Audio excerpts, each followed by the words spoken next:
오늘은 요한복음 4장 25절부터 30절까지의 말씀을 함께 나눠보겠습니다. 요한복음 4장 25절부터 30절까지의 말씀 제가 봉독해 드리겠습니다. 여자가 이르되 메시아 곧 그리스도라 하는 이가 오실 줄을 내가 아노니 그가 오시면 모든 것을 우리에게 알려주시리이다. 예수께서 이르시되 네게 말하는 내가 그라 하시니라. 이때 제자들이 돌아와서 예수께서 여자와 말씀하시는 것을 이상히 여겼으나 무엇을 구하시나이까 어찌하여 그와 말씀하시나이까 묻는 자가 없더라. 여자가 물동이를 버려두고 동네로 들어가서 사람들에게 이르되 내가 행한 모든 일을 내게 말한 사람을 와서 보라. 이는 그리스도가 아니냐 하니 그들이 동네에서 나와 예수께로 오더라. 아멘. 사마리아 여인은 그리심산과 시온산 중에서 하나님께서 정해주신 합법적인 예배 장소는 어디이며 사마리아인들과 유대인들의 신앙 전통 중 어느 쪽이 더 정통인지를 궁금해했습니다.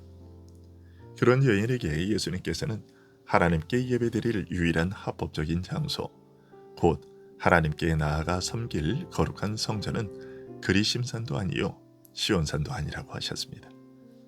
하나님께서 자기를 나타내어 알리시고 사람으로 하여금 하나님께 나아와 섬기게 하시는 유일한 진리와 길이 되시는 한 분, 하나님께서 세우신 그 한 존재가 진정한 예배 처소가 될 것이며 참 성전 되시는 그분 안에서 성령의 도우심으로 하나님께 심령으로 나아가 드리는 예배가 진정한 예배가 될 것이라고 알려주셨습니다.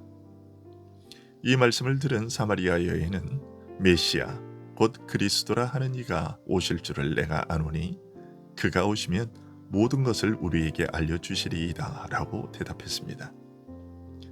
여인이 한 이 말을 보면 이 여인은 예수님의 말씀을 듣고 오랫동안 사모하며 기다려온 메시아를 떠올렸음을 알게 됩니다. 그리고 그녀가 기다리던 메시아는 유대인들이 기다리던 메시아와는 다른 메시아였음을 알 수 있습니다. 즉 유대인들은 로마의 속박에서부터 벗어나 힘과 능력을 가진 독립적 주권 국가를 회복해줄 정치적 메시아를 생각하고 바랐던 반면에 이 사마리아 여인의 마음속에 있던 메시아는 죄인을 불쌍히 여기시는 메시아였습니다. 자기가 겪는 영육 간의 고통과 가난을 돌보시며 그의 죄짐을 져주실 분으로 여기고 있었던 것이죠. 그런 여인에게 예수님은 네게 말하는 내가 그라 라고 말씀하셨습니다. 즉 네가 그토록 바라고 기다리던 메시아가 바로 나다라고 알려주신 것이죠. 네가 간절히 바라고 기다려온 은혜의 때가 이미 이르렀고 내가 네게 주리라고 한 생수가 바로 그 은혜다라고 하신 것입니다. 이 말을 들은 여인은 물동이를 버려두고 동네로 들어가 외쳤습니다. 내가 행한 모든 일을 내게 말한 사람을 와서 보라. 이는 그리스도가 아니냐라고 외쳤습니다. 물동이를 버려두고 달려갔다는 것은 그녀가 물을 기르러 왔다는 사실을 아예 잊어버렸거나 더 이상 신경 쓰지 않았다는 뜻입니다. 그만큼 그녀의 마음은 그토록 고대하고 갈망하던 메시아를 직접 만났다는 사실에 완전히 사로잡혀 있었던 것이죠. 여인이 물을 기르러 왔다는 사실조차 잊어버리고 동네로 급히 들어가 자신이 알게 된 그리스도를 전한 것은 그녀가 예수님에게서 진정한 생수의 근원을 발견하고 그 생수를 이미 맛보았기 때문이었습니다. 마셔도 곧다시 목말라 할 물 대신 영원히 목마르지 않을 영적 생수를 예수님으로부터 이미 받아 마셨기 때문이었습니다. 그녀가 발견한 그리스도로부터 받아 마신 생수의 기쁨이 그 감격이 너무나 컸기 때문이었습니다. 여인은 자신이 받아 마신 생수의 은혜를 사람들에게 이렇게 전했습니다. 내가 행한 일을 나에게 다 말씀하신 이 분을 와서 보라. 예수님께서 여인에게 지적하여 드러내신 그녀의 행실이 어떤 것이었습니까? 하나님 앞에서나 사람 앞에서 얼굴을 들 수 없는 일이었습니다. 여인은 차마 입에 올리기도 부끄러워 남편을 데려오라는 말씀에 나는 남편이 없습니다 라고 부인할 수밖에 없는 그런 생활을 하고 있었습니다. 그런데 이 여자는 왜 부끄러운 그 일을 자신의 입으로 온 동네에 외치고 다닌 것일까요? 수치도 염치도 모르는 여자였기 때문이었을까요? 아닙니다. 자신이 만난 예수님으로부터 이 부끄러운 죄를 용서하시고 정결하게 하시는 은혜를 입었기 때문입니다. 죄로 말미암아 짓눌리던 양심의 고통에서 자유함을 얻었기 때문입니다. 그녀가 예수님으로부터 받아 마신 생수는 바로 이런 생수였습니다. 죄 사함의 은혜요, 이 은혜를 입은 자 안에서 솟아나는 신령한 생수, 곧 성령의 은혜였습니다. 여자는 자신의 부끄러운 행실을 외치고 다닌 것이 아니었습니다. 무슨 자랑거리라고 자신의 죄된 행실을 외치고 다니겠습니까? 다만 자기의 죄를 지적하시는 예수님의 말씀을 들으면서 지금까지의 부끄러운 행실과 삶이 하나하나 드러나는 가운데 경험하게 된 은혜를 알린 것이죠. 죄로 더럽혀진 삶, 비참하고 고통스러운 과거의 일을 치유하시고 정결하게 해주신 주님의 은혜를 전한 것입니다. 이 은혜가 너무 크고 놀라웠기 때문에, 그 기쁨이 너무나 크고 감격스러웠기 때문에 자신의 부끄러운 행실이 드러나는 것을 개의치 않고 다만 주께서 그녀에게 베푸신 은혜의 귀중함만을 모든 사람에게 알리려고 했던 것이죠.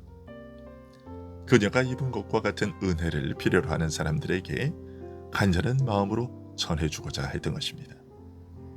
결례의 물 항아리에 담은 물이 포도주로 변하여 그 물을 마시고 모두 함께 잔치의 기쁨에 취해된 것처럼 죄의 더러움을 씻어 정결하게 하는 물이 솟아나는 신령한 샘에서 참 생수를 마신 그 기쁨을 모든 죄인과 함께 나누고자 했던 것입니다.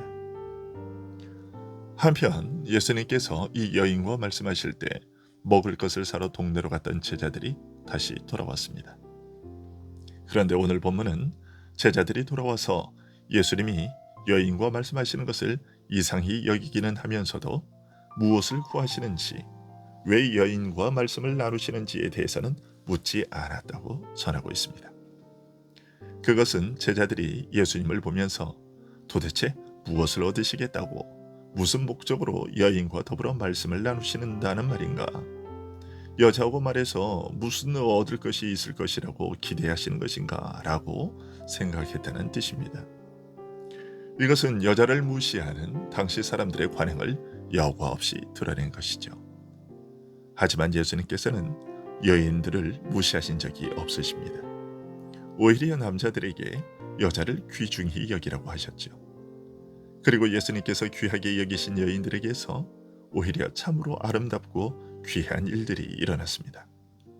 자신의 눈물로 예수님의 발을 닦고 그 발에 입 맞추고 향유를 부었던 것은 여인들이었으며, 복음을 전하시는 주님을 따르며 자신들의 소유로 재정적인 뒷받침을 한 것도 여인들이었으며, 갈릴리에서부터 십자가에 이르기까지 남자들이 버리고 떠난 주님을 끝까지 버리지 않았던 것도 여인들이었으며, 부활하신 주님을 가장 먼저 만나뵌 것도 바로 여인들이었습니다. 오늘 예수님을 만나뵌 사마리아 여인도 그와 다르지 않았습니다. 예수님께서 유대인이 상종하기조차 꺼리는 사마리아 사람과 대화한다는 것, 게다가 사마리아의 여인과 대화한다는 것은 제자들로서는 전혀 상상도 하지 못한 일이었습니다.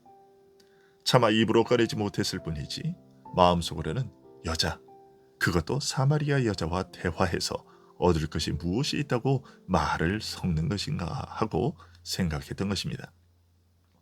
하지만 예수님께서는 갈릴리로 가시는 도중에 일부러 이 사마리아에 들르신 것이고, 이 여인 한 사람뿐만 아니라 유대인을 넘어서서 이방인까지 구원의 복음을 전하기 위해 이 땅에 자신이 오신 것임을 알려주시기 위해 사마리아에 들어오신 것입니다.